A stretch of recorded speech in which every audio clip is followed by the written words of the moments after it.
can never take responsibility. But today you said about some of the challenges right now in Congress and in Washington, I'm not going to blame myself. I'll be honest, they're not getting the job done. So what's different then than now? Well, let me just explain what's different.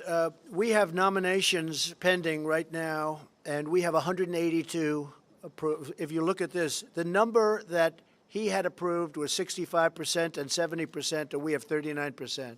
They're holding up every single nomination. Schumer and the group are holding up every single nomination. They are obstructing. They're doing, it's really what, I'm telling you, they're not good politicians, but they're very good at obstruction. They are holding up every single nomination.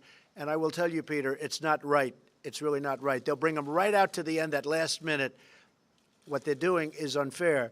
So you look at even Bush, you look at Obama, you look at Clinton, and you look at Bush original, you have 389 versus 182. These are approvals. You look at Clinton, 357 versus 182. You look at President Obama, 364 versus 182.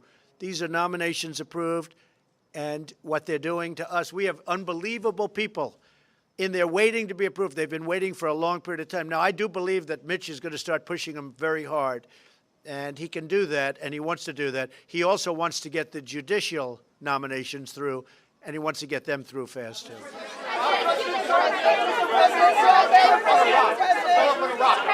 Go ahead, John. Go ahead, John. Could I just follow on that, if I could? You seem to have a budding spirit of cooperation with the Senate Minority Leader and the House Minority Leader when it came to the budget, when it came to this idea of finding a fix for DACA. But every proposal that you have floated since then, they have very critically rejected. So where is this relationship? Well, I hope to have a relationship. If we don't, we don't. I mean, we have races coming up, as you know, in a year from now. I think we're going to probably do very well. I can say this, if we get taxes approved, we're going to do unbelievably well. Many of the senators are running in states that I won by massive amounts, over 20%, sometimes 30%, I guess in one or two cases, by over 40% over the Democrat. Well, we're going to let you know that. I would like to give you that answer in about 7 years from now. Is that okay? Mr. President, sir. Meaning 1 + 7. I hope to be, John, I hope to be able to, because I like the concept of bipartisan. But right now, they are doing nothing but obstructing. And really, you know, if you think about it, they're against major tax cuts that's going to make our country stronger and more competitive.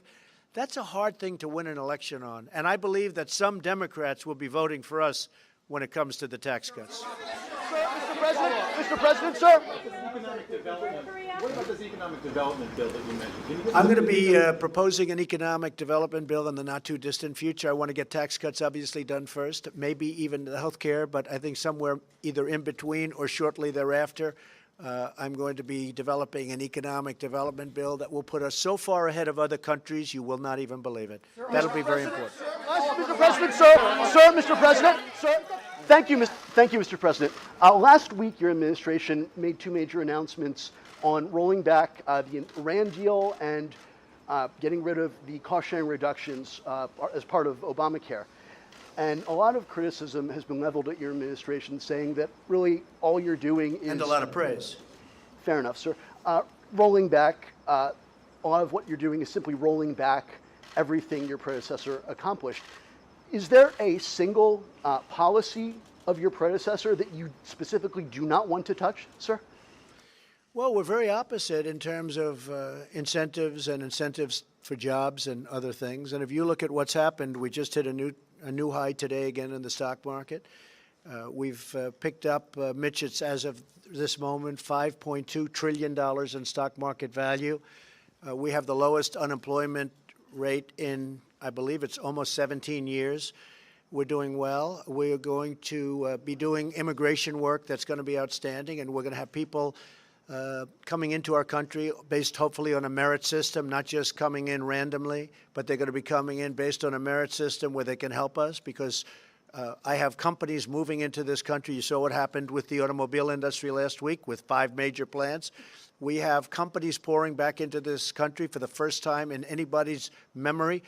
We are actually going to be fairly soon at a point where we're going to need workers Our country is going to do so well, but the tax cuts are going to be a major, major part of it. You want to keep in place, though? Is there a single policy you keep in place? Not too many, I must say. It's the opposite side of the spectrum. Sir, if I could follow up on All right, Peter, go ahead, Peter. Earlier you said that President Obama never called the families of fallen soldiers. How can you make that claim? I don't know if he did. No. I was told that he didn't often, and a lot of presidents don't. They write letters. I do. Excuse me, Peter. I do a combination of both. Sometimes it's a very difficult thing to do, but I do a combination of both. President Obama, I think, probably did sometimes, and maybe sometimes he didn't. I don't know. That's what I was told. All I can do is ask my generals. Other presidents did not call. They'd write letters, and some presidents didn't do anything. But I like the combination of, I like when I can the combination of a call and also a letter. Here, Mr. President. Here, Mr. President. Mr. President, thank you. Sorry. If it would help you, One at a time. Go ahead. thank you. If it would help Special Counsel Robert Mueller get to the end of the Russia investigation. Well, I'd like to see it end. Look, Would you the whole agree to Russian an thing was an special excuse. counsel Excuse me. for legal Excuse me. fees advising The whole Russian thing was an excuse for the Democrats losing the election, and it turns out to be just one excuse. I mean, today Hillary blamed Nigel Farage. That one came out of nowhere. So that was just an excuse for the Democrats losing an election that, frankly, they have a big advantage in the Electoral College. They should always be able to win in the Electoral College, but they were unable to do it. So there has been absolutely no collusion. It's been stated that they have no collusion. They ought to get to the end of it because I think the American public is sick of it. Go ahead. interview. Mr. President, Ronica Cleary with Fox 5. Yes. Do you believe that your comments in any way affected Bo Bergdahl's ability to receive a fair trial? And can you respond to his attorney's Well, I can't claims comment that- on Bo Bergdahl because he's, as you know, I guess he's doing something today, as we know, and he's also they're setting up sentencing. So I'm not going to comment on him, but I think people have heard my comments in the past. Go ahead. Go ahead. Will you extend the deadline for DACA recipients if Congress can't pass the bill by March? Mitch McConnell. Well, they should be able to do something, but we need very strong border security, and we do want the wall. Go ahead. The question is about the fires in California. They feel like they're left out. No, they haven't. In fact, I spoke to Governor Brown. We had a great conversation. We have FEMA there, and as you know, James Lee Witt gave us an A+, and I think if he didn't include the fires, he would include the fires also. We have FEMA there. We have military there. We have first responders there. It's a tragic situation, but we're working very closely with the representatives from California, and we're doing a good job. Mr. President, Mr. President, Mr. President, Mr. President, Mr. President. Go ahead, back. Yes, go ahead, back.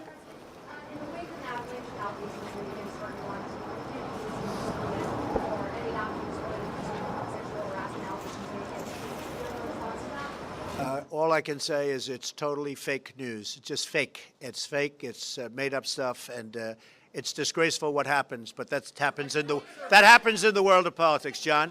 Mr. President, on the wall, are you going to insist that we must have wall funding before you sign something for the Dreamers or spending for the rest of the year? Our country needs a wall.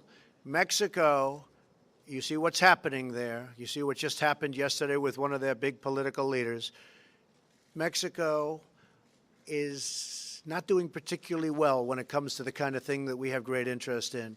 Drugs are pouring across our border. We're stopping it, but we need a wall to really stop it. We need a wall in this country. You know it. I know it. Everybody knows it. We have to have a wall, so that's going to be part of it. Yeah. President. Can somebody else get Well, the Puerto Rico situation is so, because as you know,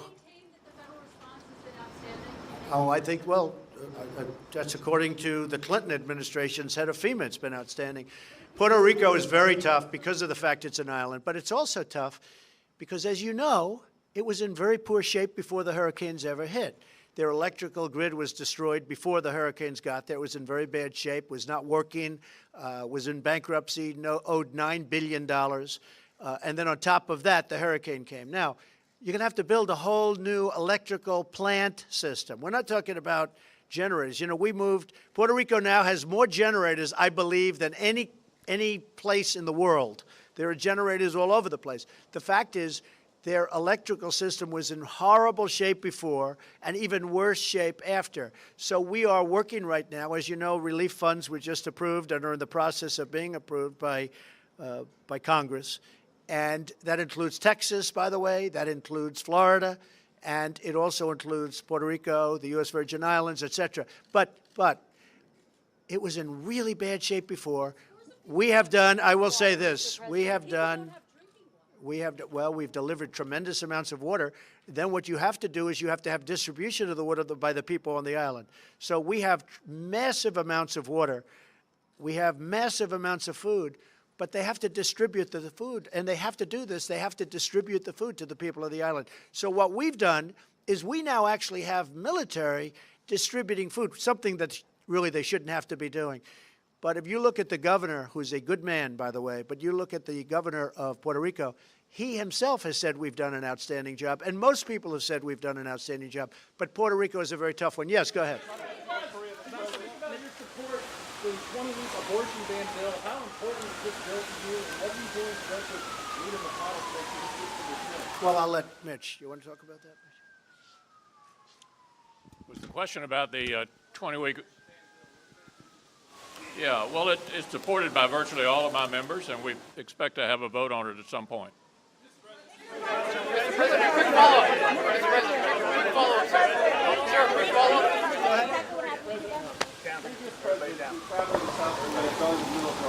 are those who believe this would be the worst time to do that because it would be viewed as provocative.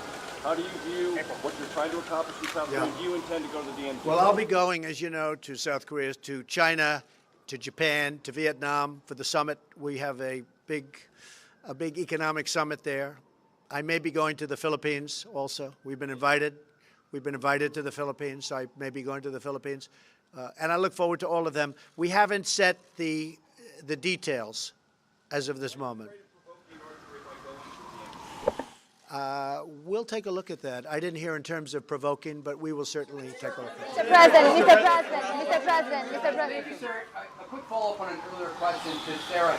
You discussed the special counsel and the investigation currently. Are you considering firing Robert Mueller? No, not at all. And one quick follow-up on Iraq, sir. On Iraq, the Kurdish forces and Iraqi forces last night were clashing in northern Iraq. Are you concerned about a larger conflict in the region while U.S. forces are still advising on the ground? We don't like the fact that they're clashing. We're not taking sides, but we don't like the fact that they're clashing. Well, let me tell you, we've had for many years very good relationship with the Kurds, as you know, and we've also been on the side of Iraq. Even though we should have never been in there in the first place, we should never have been there. But we're not taking sides in that battle, John. In an interview earlier today, Hillary Clinton said that she did not believe that players taking a knee in the NFL was about disrespecting the flag. Complete odds with the way that you have portrayed this. You fired back in a tweet saying you hope that she runs again in 2020. Why? Oh, I hope Hillary runs. Is she going to run? I hope. Hillary, please run again. Go ahead. So she's at odds with you over whether or not this is disrespecting the flag.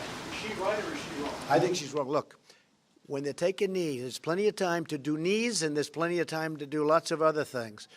But when you take a knee, well, that's why she lost the election.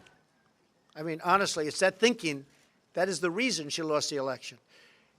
When you go down and take a knee or any other way, you're sitting, essentially, for our great national anthem. You're disrespecting our flag, and you're disrespecting our country. And the NFL should have suspended some of these players for one game. Not fire them, suspended them for one game. And then if they did it again, it could have been 2 games and 3 games, and then for the season. You wouldn't have people disrespecting our country right now. And if Hillary Clinton actually made the statement that in a form sitting down during the playing of our great national anthem is not disrespectful, then I fully understand why she didn't win. I know, I mean, look, there are a lot of reasons she didn't win, including the fact that she was not good at what she did. But I will tell you, that is something that I had just heard about, and I think that her statement in itself is very disrespectful to our country.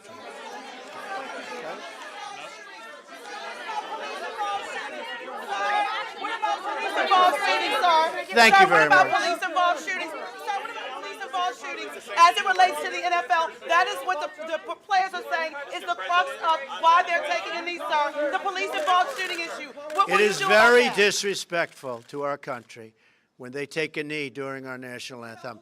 It is very just hear it. It is very disrespectful to our country when they take a knee during the national anthem, number one. Number two, the people of our country are very angry at the NFL. All you have to do is look at their ratings and look at their stadiums. You see empty seats where you never saw them before. A lot of people